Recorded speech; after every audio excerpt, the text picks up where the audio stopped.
मुझे तो लगता था कि मेरी भाभी सुजाता शादी के बाद समझ जाएगी और बुरी आदतों से परहेज कर लेगी। मैंने उस पर इतनी बड़ी मेहरबानी की थी। उसकी शादी मैंने अपने इकलौती भाई से करवा दी थी।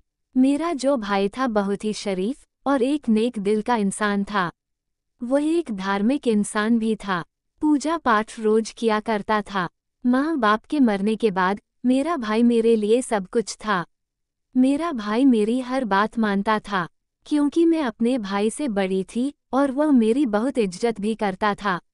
उसने आज तक किसी लड़की से फालतू बातचीत तक भी नहीं की थी।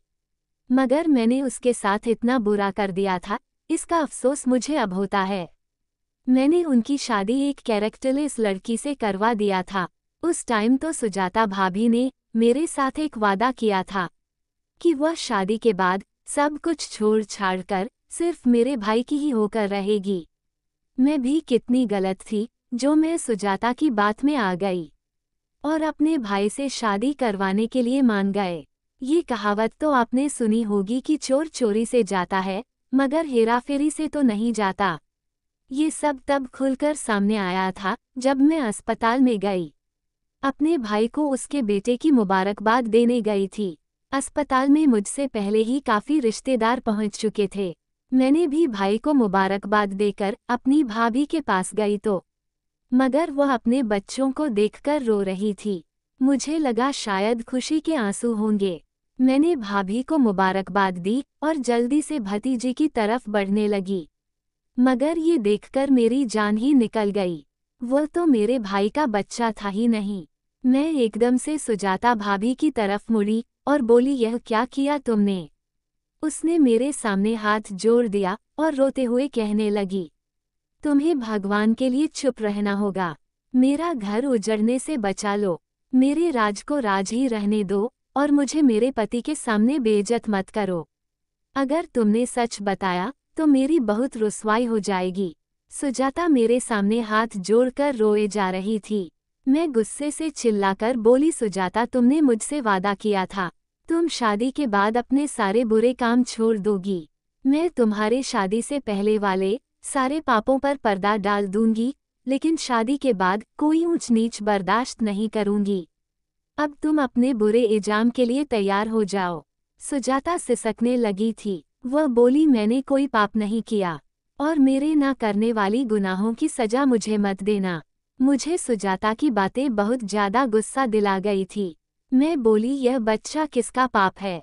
तो क्या फिर यह पुण्य है? क्योंकि मोहब्बत करना कोई पाप नहीं। मैं उसे बस देखती रह गई थी और कमरे से निकल गई थी। बाहर निकली तो मेरे भाई ने मुझे बताया उसने मिठाई के डब्बे मंगवाए हैं। वो पूरे अस्पताल में मिठाई बंटवा चाहते था क्योंकि मेरा भाई बहुत खुश था। ये सब देखकर मैं एकदम से मेरे दिल को कुछ हुआ था। मैंने सोचा अगर भाई को सच बता दिया तो उनकी सारी खुशी खराब हो जाएगी। मगर फिर सोचा मैं अब भाई को ज्यादा धोखे में नहीं रख सकती, इसलिए बोली, भाई मेरे साथ चलो, मुझे आपसे एक जरूरी बात करनी है। भाई भी घबरा गए और मुझे अस्पताल में ही बने कैफे में ले गए। हम दोनों आमने सामने बैठे थे। मुझे समझ ही नहीं आ रहा था कि बात कहाँ से शुरू करूं, क्योंकि सुजाता से पहले तो मैंने खुद अपने भाई को धोखा दिया था। अगर वह मुझसे पूछ लेते कि तुमने मेरे साथ यह सब क्यों किया, तो मैं उनको क्या जवाब देती। इसी सोच में पड़ी थी जब भाई बोले, मंजू जल्दी कहो जो कहना है, उधर अस्पताल में मेरी जरूरत पड़ सकती है। मैं बोली, भाई आपसे मैं बहुत शर्मिंदा हूँ। वह हैरान हुए और बोले, क्या हुआ, सीधी तरह बताओ, पहेलियां मत बुझाओ। मैं बोली, भाई मैं शुरू से ही जानती थी कि सुजाता भाभी का किरदार अच्छा नहीं है, फिर भी मैंने उसकी शादी आपसे करवा दी। शायद वह सुधर जाएगी। भाई वह अपने करतूत से बाज नहीं आई। इस बात का पता मुझे आपके बच्चे को देखकर हुआ है। वह बच्चा आपका नहीं है, वह बच्चा सुजाता के पापों की सजा है। मेरे भाई की आंखों में खून उतर आया। वह बोले, मंजू तुम अपने होश में तो हो ना, ये किस तरह की बातें कर रही हो? मैं रोने लगी और बोली, भाई जो कुछ भी मैंने कहा है वह सब सच है। मैं यह आपसे छुपा ना सकी, क्योंकि मैं आपको और ज्यादा धोखे में नहीं रख सकती थी। भाई की आंखों से आंसू बहने लगे थे। मैंने जिंदगी में पहली बार अपने भाई को रोते हुए देखा था। इतना तो मम्मी की मौत पर भी नहीं रोए। वह तब चुप चुप कर रोते रहते थे और आज इतनी बुरी तरह से मेरे सामने रोने लगे थे। मुझे बहुत बुरा लग रहा था। फिर वह एक झटके से उठे और अस्पताल में दाखिल हो गए। मैं भी उनके पीछे पीछे ही भागी थी। भाई कमरे में दाखिल हो गए तो मैं भी उनके पीछे से ही चली गई थी। सुजाता भाभी ये देखकर उठी थी। वह बोली, आप कहाँ रह गए थे? मैं आपका कब से इंतजार कर रही थी। भाई उसे बस घूरते ही रह गए थे। इतनी देर में सुजाता का बच्चा रोने लगा था। वह बोली, विवेक हमारा बेटा रो रहा है, मुझे ये बच्चा थमा दो। भाई गुस्से से बोले, नहीं सुजाता, मैं तुम्हारे इस पाप को हाथ नहीं लगाऊंगा।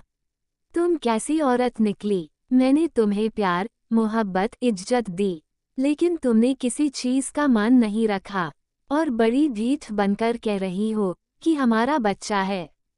मैं तो कहता हूँ सुजाता, तुम्हें डूबकर मर जाना चाहिए, लेकिन अब मैं तुम्हें अपनी जिंदगी में एक पल के लिए भी बर्दाश्त नहीं कर सकता। मैं तुम्हें डिवोर्स दे रहा हूँ। सुजाता जल्दी से बोली, विवेक मैं आपके बगैर भला कहाँ जाऊंगी। मैं बेसहारा लड़की हूँ, आप मेरा एकमात्र सहारा है। भाई गुस्से से बोले, अपनी मनहूस जुबान से तुम मुझे अपना मत कहो। और हाँ, तुम बेसहारा नहीं हो। तुम अपने आशिक के पास चली जाना, जिसका ये पाप तुमने मेरे नाम ठोक दिया है।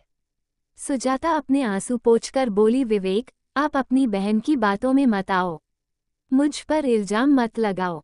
आप जानते हैं ना, आपकी बहन भी इंसान है।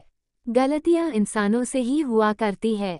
आप खुद सोचिए, अगर आपकी बहन कोई गलतफहमी हो गई है तो आप गुस्से में गलत कदम उठा लेंगे, मगर आपका यह इल्जाम सिर्फ इल्जाम ही निकला तो आप क्या करेंगे? भगवान को क्या मुंह दिखाएंगे? क्योंकि मुझ बेसहारा का सहारा तो सिर्फ भगवान है। आपको मेरे साथ की गई ज्यादती का भगवान को जवाब देना होगा। भाई बोले, बकवास मत बंद करो, अपनी यह ड्रामा किसी और को दिखाना। भगवान सिर्फ तुम्हारा नहीं, मेरा भी है। वही भगवान है और मैं उसी भगवान को गवाह मानकर तुम्हें भी बोल देता हूँ, अब तुम मेरी पत्नी नहीं रही। ये बात सुनकर मैं एकदम कांप गई थी, जबकि चुपचाप बैठी रह गई थी। भाई जोर से दरवाजा मारकर चले गए तो मैं उनके पीछे पीछे ही चली गई। भाई ने अस्पताल के फाइल भी क्लियर नहीं किए थे। वह बोले, जिसका बच्चा है वह जाने और सुजता जाने। बात तो उनकी बिल्कुल ठीक थी। खैर हम घर आ गए थे। भाई बेहद उदास और परेशान थे। उन्होंने खुद को कमरे में बंद कर लिया था। मैं सारे काम वगैरह करके जब फ्री हुई तो अपने पति अर्जुन से फ़ोन करके बात करने लगी थी। वो मुझसे कह रहे थे, जल्दी से घर आ जाओ, तुम्हारे बगैर एक पल भी चैन नहीं मिलता। मैं हंस देती थी। मैं बोली, मैं भी आपको हर टाइम याद करती हूँ, आपके बगैर जिंदगी अधूरी सी लगती है। लेकिन यहाँ एक समस्या हो गई है। मैंने अपने पति अर्जुन को सारी बात बता दी थी। वह सुनकर काफ़ी परेशान हो गए थे। वह बोले, चलो तुम आराम से अपने भाई के घर रहो, मैं तुम्हारे बगैर जैसे तैसे करके दिन काट ही लूँगा। असल में मेरी और अर्जुन की शादी 8 महीने पहले हुई थी। हमारा रिश्ता एक दूसरे के साथ बहुत अच्छा था। एक दूसरे के साथ बहुत अच्छी बॉन्डिंग हो गई थी, इसलिए उनकी कमी बहुत महसूस हो रही थी। भाई सारा दिन अपने कमरे में ही रहते थे। वो कहीं आते जाते भी नहीं थे। मुझे उनकी बेहद फिक्र रहने लगी थी, कहीं वह खुद को कोई नुकसान ना पहुंचा ले। मैं भाई से बात करने की कोशिश करती तो उनकी आंखों में आंसू आ जाते। फिर वो उठकर मेरे पास से चले जाते थे। मैं हर वक्त खुद को कोसती रहती थी कि मैंने अपने सगे भाई के साथ इतना बड़ा जुर्म क्यों किया था। जानते हुए भी मैंने उनकी शादी गलत करैक्टर वाली लड़की से क्यों करवा दी थी। मुझे हर तरह धड़का लगा रहता था, कहीं वह खुद को कोई नुकसान ना पहुंचा ले। जब भी वह अपना कमरा बंद करके बैठे होते तो मैं बाहर जाकर उनके दरवाजे से कान लगाती। मैं अपने भाई की फिक्र में मरी जा रही थी। मेरी यह हालत थी कि मैं अर्जुन को भी 2 दिन फ़ोन ना करती और उनका सुबह मैसेज आता तो मैं शाम को उनका जवाब देती। अब मैं इस फैसले पर पहुंच गई थी कि मैं अपने भाई का दोबारा घर बसाऊंगी और इस बार एक गरीब लड़की को अपनी भाभी बनाऊंगी ताकि वह मेरे भाई को धोखा ना दे सके। अब मैं भाई से चोरी छिपे उनके रिश्ते का बात करने लगी थी। मैं जानती थी अगर उन्हें इस बात का पता हो जाता तो वह मुझे मना कर देते, क्योंकि उनका जख्म अभी ताज़ा था। अभी उन्होंने बहुत बड़ा धोखा खाया था। मैं अपने भाई के लिए कोई गरीब लड़की ढूंढ रही थी ताकि वह मेरे भाई को खुश रख सके। मैंने आसपास के कई मैरिज ब्यूरो से बात किया था कि हमें रिश्ते की ज़रूरत है। आजकल तो रिश्तों की इतनी कमी है कि लड़कियां अपने माँ बाप के घर बैठे बैठे ही बूढ़ी हो जाती है। वैसे इन हालातों में अगर एक अच्छा रिश्ता मिले तो इनकार कौन करता है। मुझे 2 हफ्ते में ही मैरिज ब्यूरो वाली एक लड़की का रिश्ता दिखाया था। वो लड़की कम उम्र की थी, बेहद खूबसूरत थी। मैं तो उसको देखते ही रह गई थी। मैंने जल्दी ही उससे कह दिया कि मुझे ये लड़की अपने भाई के लिए पसंद है। आप जब चाहे हमारे घर आकर हमसे मिल ले। मैंने लड़की वालों से बात छुपाई थी कि मेरा भाई पहले से शादीशुदा था। अब उसकी डिवोर्स हो चुकी है। मैं उस लड़की की तस्वीर लेकर अपने घर चली गई थी। मैं बहुत खुश थी क्योंकि मैं अपने भाई के लिए एक लड़की ढूंढ चुकी थी।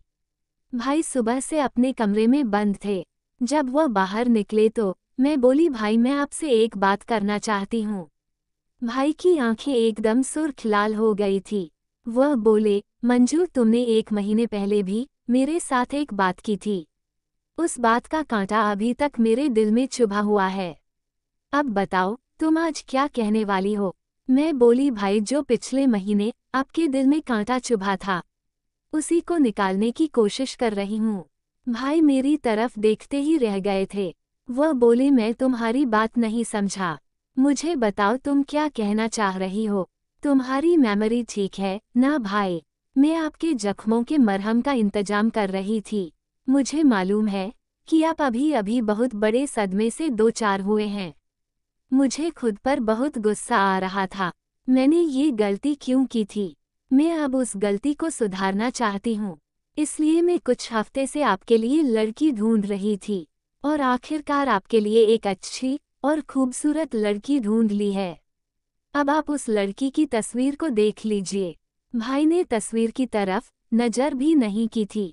वह बोले, नहीं मंजू नहीं, मैं अब दोबारा शादी करने का सोच भी नहीं सकता और तुम्हारी पसंद की हुई कोई भी लड़की पर मैं कभी भरोसा नहीं कर सकता। ना जाने इस बार मेरे लिए कैसी लड़की ढूंढ कर लाओगी। मैं बोली, भाई मैं आपसे की गई पापों का पछतावा करना चाहती हूँ। मैंने आपके साथ बहुत बड़ा जुल्म किया था। इस बात का पछतावा मुझे चैन नहीं लेने दे रहा है। इसलिए मैंने आपका घर बसाना चाहती हूँ। मैंने एक बहुत शरीफ और मासूम लड़की पसंद की है। आप खुद सोचिए, जब सुजाता को पता चलेगा कि आपने दूसरी शादी कर ली है और वो भी उससे ज़्यादा हसीन और कम उम्र की लड़की के साथ, तो उसका दिल जलकर राख हो जाएगा।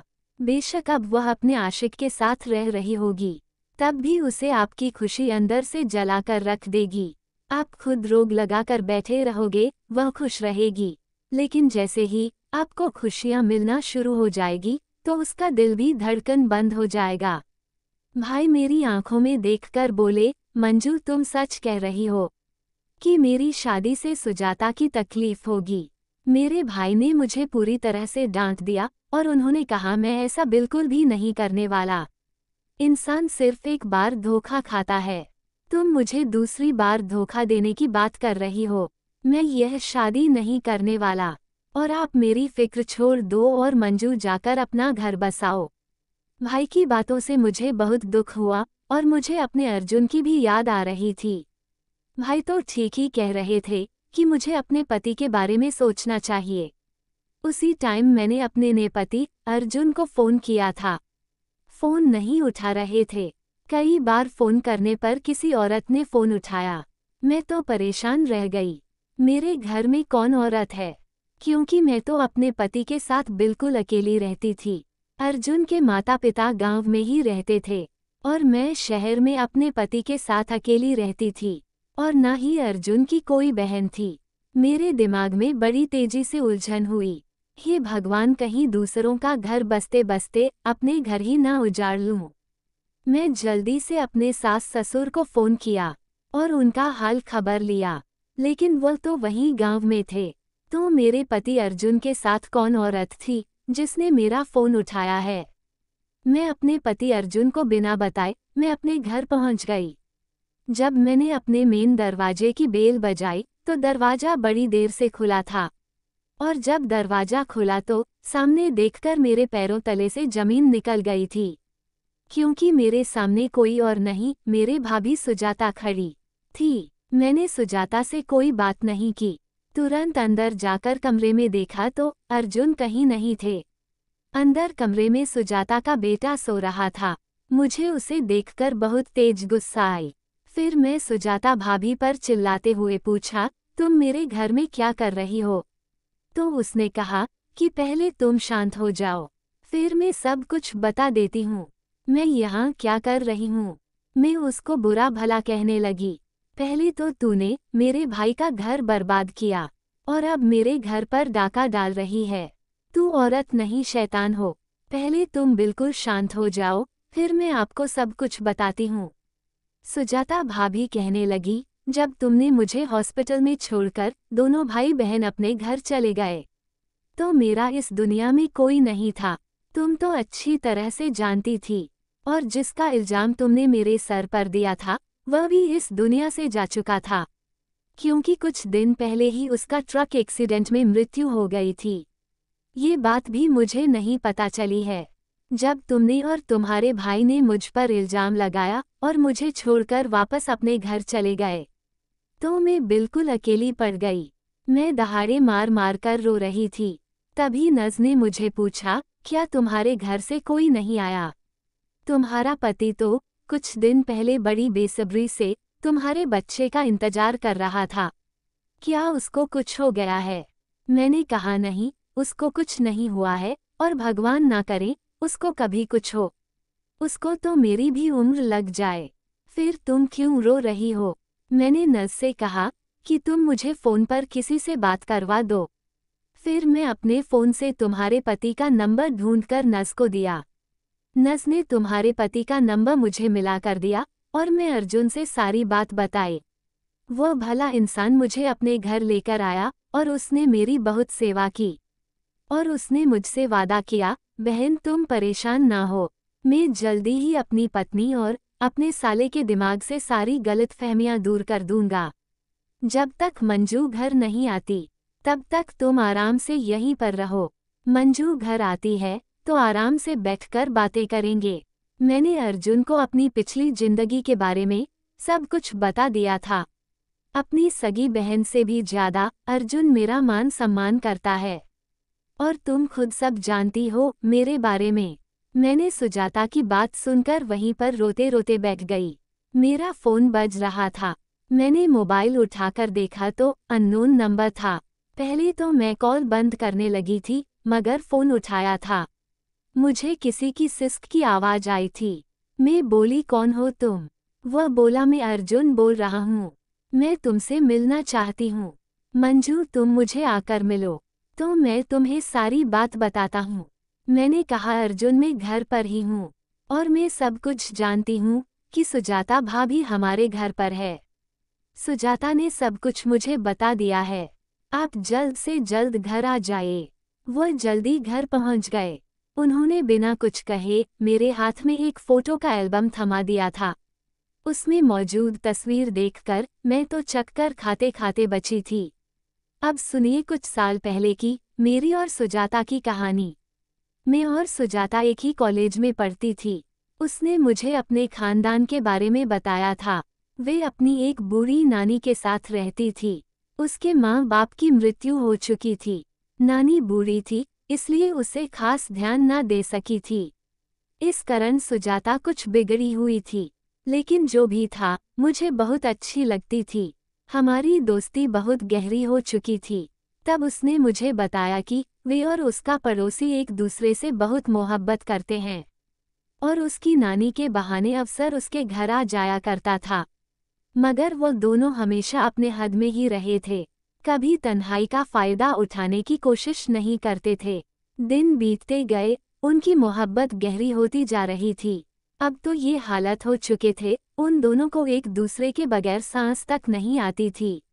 सुजाता कॉलेज आई तो बहुत परेशान लग रही थी। वह बात बात पर रो रही थी। मैंने जब इसकी वजह पूछी तो वह बोली, मंजू, मेरा पड़ोसी लकी चाहता है हम अपने रिश्ते की शुरुआत कर दे। नानी तो वैसे भी बूढ़ी है, उनको इस सब के बारे में पता नहीं चलेगा।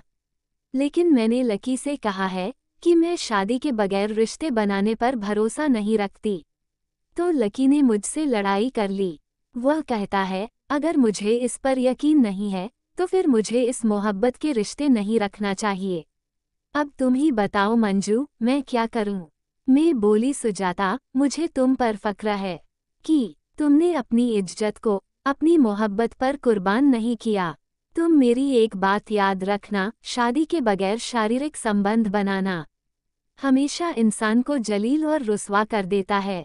तुम सीधी तरह से लक्की से कह दो, मेरी बारात लेकर आओ, मैं तुम्हारी हो जाऊंगी। सुजाता बोली, मैं ऐसा कहूंगी। मगर अगले दिन सुजाता ने मुझे बताया कि लकी कहता है कि मेरी भी यह जिद है कि मैं शादी से पहले तुम्हें हासिल करके रहूंगा और फिर उसी दिन तुमसे शादी करके तुम्हें अपने घर ले जाऊंगा। मैंने सुजाता से कह दिया था कि वे लकी से कह दे, मेरी भी अब जिद है कि मैं शादी से पहले तुम्हारे साथ शारीरिक संबंध नहीं बना सकती। मैंने सुजाता से कह दिया था कि मैं इतनी भी गिरी पड़ी लड़की नहीं हूँ कि तुम्हारी जिद के खातिर भगवान की नज़रों में पापी बन बैठे। सुजाता ने जब लड़के को करारा जवाब दिया तो उसने सुजाता को छोड़ दिया। सुजाता हर टाइम रोती फिरती। एक दिन उसने बताया, मेरी नानी की मृत्यु हो गई। मैंने उसके साथ समझौता किया, अब वह अकेली नहीं रहेगी। मैंने उसे कह दिया, मैं तुम्हें अपनी भाभी बनाना चाहती हूँ। तो वह बोली, मंजू, तुम आंखों देखी मक्खी कैसे निगल सकती हो? मैं बोली, तुम्हारी शादी से पहले बोली सभी बातों को हम भूल जाते हैं, उनका जिक्र ना करेंगे और ना तुम इन सब बातों को भाई से करना और ना ही मैं करूंगी। तो उसकी शादी मेरी भाई से हो गई। वे दोनों एक साथ बहुत खुश थे। शादी के 2 साल बाद उनके घर औलाद हुई थी और उस बेटे की शकल बिल्कुल लकी से मिलती थी। ऐसा ही लगता था जैसे लकी का है कहीं बेटा हो। इसलिए मुझे उस पर शक हुआ था कि उसने मेरे भाई के साथ धोखा किया था। मगर आज उसने मुझे जो फोटो एल्बम दी थी उसमें लकी की मैयत की तस्वीर लगी हुई थी। मैं ये देखकर उछल गई थी।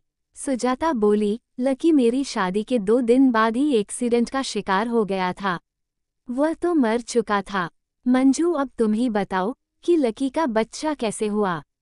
मैं नहीं जानती कि उसकी शक्ल उस जैसी क्यों है, मगर मैं इतना जानती हूँ, मैं गलत लड़की नहीं हूँ। मैं तो तब भी अपनी इज्जत की हिफाजत की थी जब पूरी दुनिया में मुझे लकी के सिवा कुछ नजर नहीं आता था।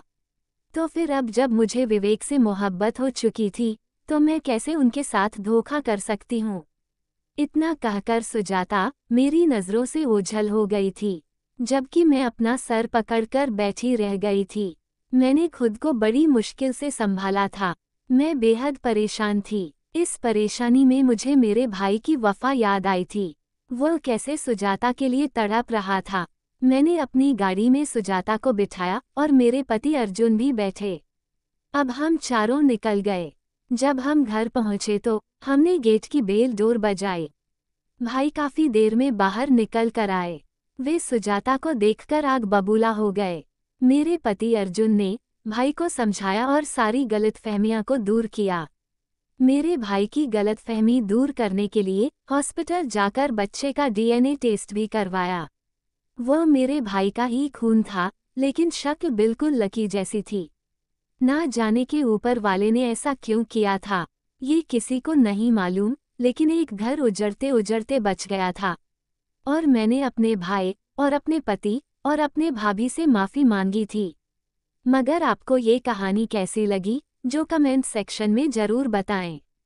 और चैनल को लाइक, शेयर, सब्सक्राइब जरूर करें ताकि हर वीडियो का नोटिफिकेशन सबसे पहले पहुंचे आप तक।